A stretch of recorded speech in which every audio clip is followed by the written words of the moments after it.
Awesome. Okay, first off, peace to everyone. Race first, to all the brothers and sisters, and to President Everett for having me on. Um, First, I'd like to say leadership. Mm. Leadership. Uh-oh. Now, I'm a middle aged woman, and my observation here, in which I call experience, and my spiritual name is Serqet Amin Ra. And so my experience is I really have to take this back to where can we start as leaders? Mm. And I am going back to the home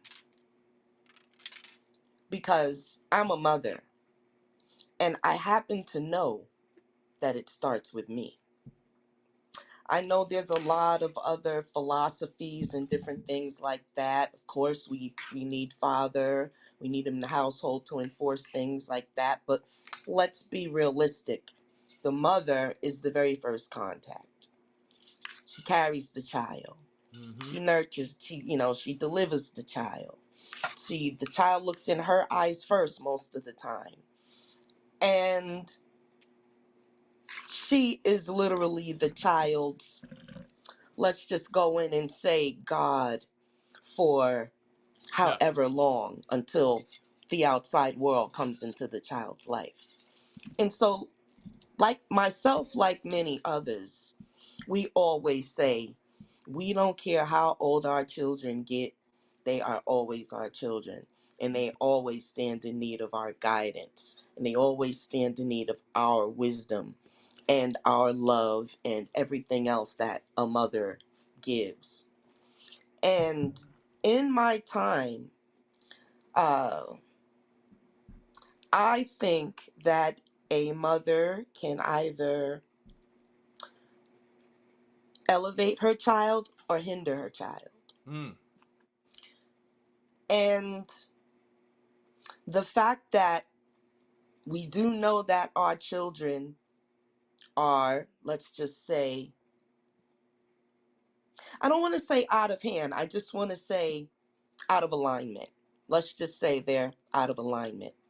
If you're going into the system, that's out of alignment. If you are of a certain age and you cannot read and you're not excelling in your studies, that's out of alignment. If you just have so many things in your records that you can't move on and do anything really, that's a problem.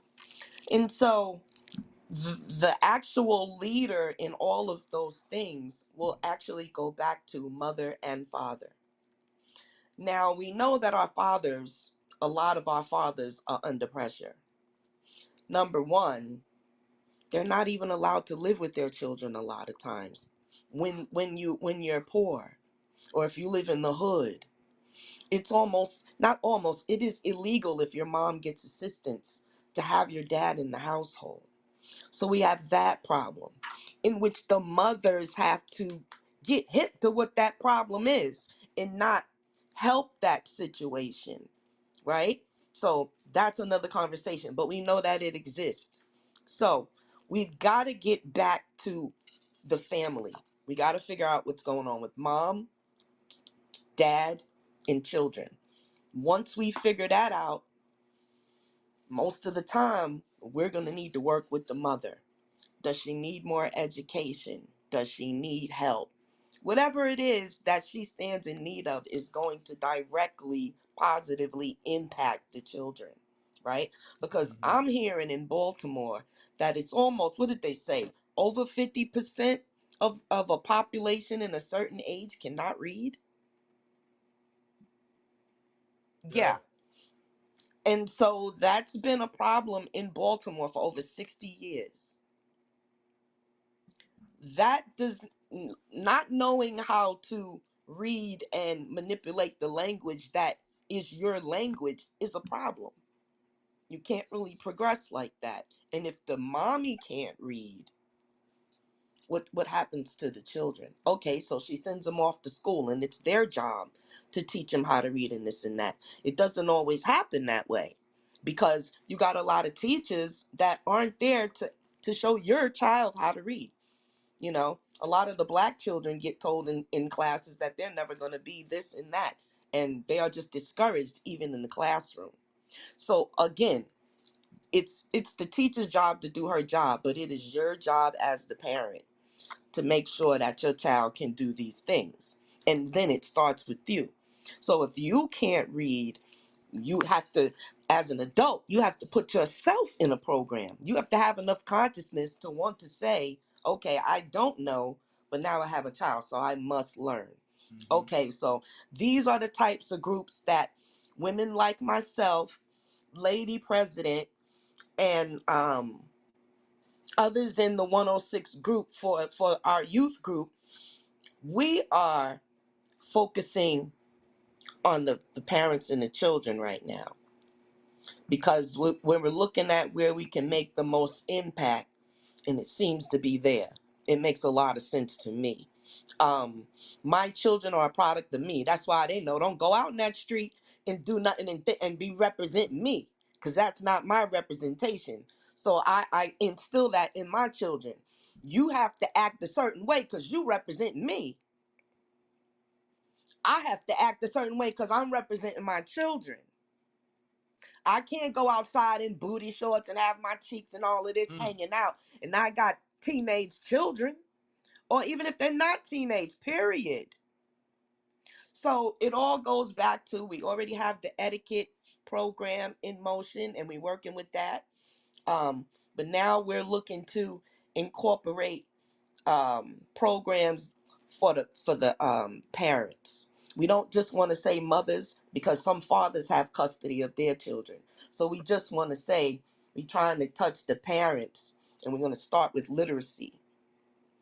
Um, yeah, and I think that if we can do the work in that area, because let's face it, we have so many areas that need, every single area of our communities needs hands-on, right? So we got to do one thing at a time. Or if this group is good with that, get with what you're good with, and work with that, right? So we have um, learning how to get together within our homes. We don't always need to pay rent this spot and this, that, and the other. All we need to do is, number one, um, be able to trust each other, and learn how to come together like we used to back when I was a child. See, I'm over 50.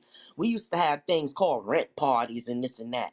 Well, not me personally, but yeah, we knew other families that did. And we would get together and this and that, whatever we got to do, have fun with it. But that family was able to pay their rent. And then uh, plenty other things that we used to do. What? That's how Friday got to be fish Friday or whatever. We get together, you pool the money, somebody's cooking while the other people is working. They coming through and they getting the dinners. So we making sure that our families is eating and stuff like that. So it's really nothing new under the sun. We just got to go back to like a good time.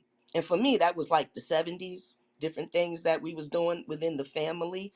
Nobody outside the family used to braid my hair, except for when there was one period in my life. But my aunties, you know, my grandmother, uh, it was no thing. When you got dropped off at their house and they seen your hair looking crazy, they didn't have to be told. They went and got the hair comb and the grease, and they got to doing the hair. So it's just that we have to stop being selfish, open our eyes, and get back in the family. Do what we need to do with our closest ones. You know, that's right there, because they always have people attached to them. My children have friends, so I don't want them running the streets. So their friends are allowed to come over and hang out.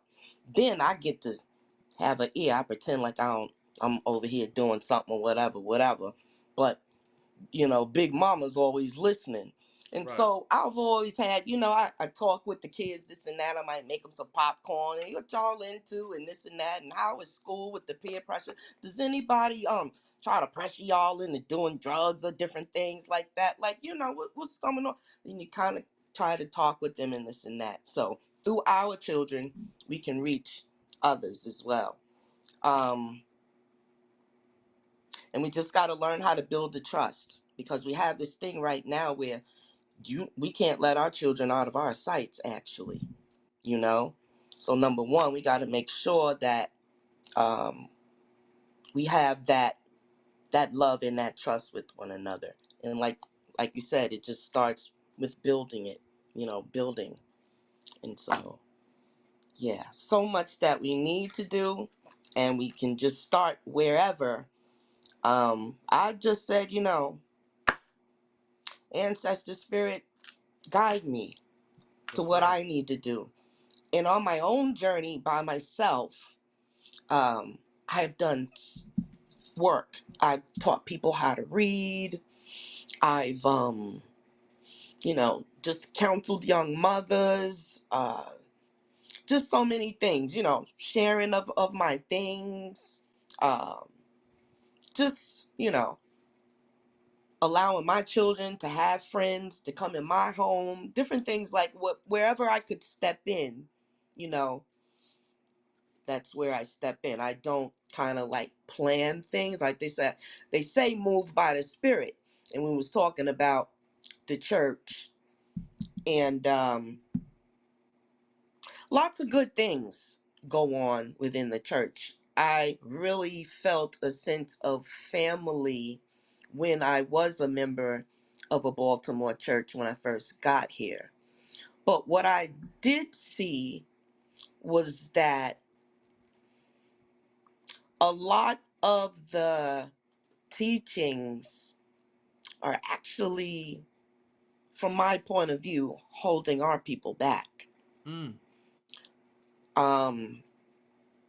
Easy now. Don't want no pastors coming after you. Well, I'm actually ordained myself. Uh-oh. So I'm coming from an inside space. Uh-oh. Because a lot of them know things, and they withhold information to stick to the program. And I happen to know this. And it has only benefited them and their families. And so I can't say that way is effective. But, they learn a lot of things in seminary, but they teach the people a certain thing, and it's pretty much sticking to a culture that is not ours in a way of teaching. Right. I'll just leave it like that. Well, Sister Serqet, I appreciate you, and you're right. And when you talk about it starts at the home, we got to get back to rites of passage. And maybe adults should have a different rites of passage, because we got a lot of young parents out here now that have missed a level of training, as we say it. Yes, sir. I was talking to our good brother Mawali Moon. He's mentioned orientation. Like a lot of us haven't had orientation. We was talking about the UNIA. You must go through that orientation, and then your leadership training and things of that nature before you get out here and start speaking, I'm looking forward to the leadership training. Oh, that's awesome. Excellent. You saw Brother John was on. He actually he teaches us. So yeah, I think they start in October. Okay. But Yep, that's what I'm getting ready. But I appreciate you. I got a whole bunch of flyers coming out because I might have put it in the signal already for UNIA convention. Awesome. Before I go, let me just give one shout out to the Unity Conference that's happening at the end of June, last weekend in June in Atlanta. And it's a bunch of us getting together. And peace to Brother Tashaka Sankofa and Brother Kenwado. We'll be out there in that area. Link up. Yeah, Kenwado's in Atlanta, right? And I can link. You can link up with Brother John, the president there. So when you get down there, let me know. Awesome. Yeah, they take care of you. All right, Sister Serqet, race first. Race first.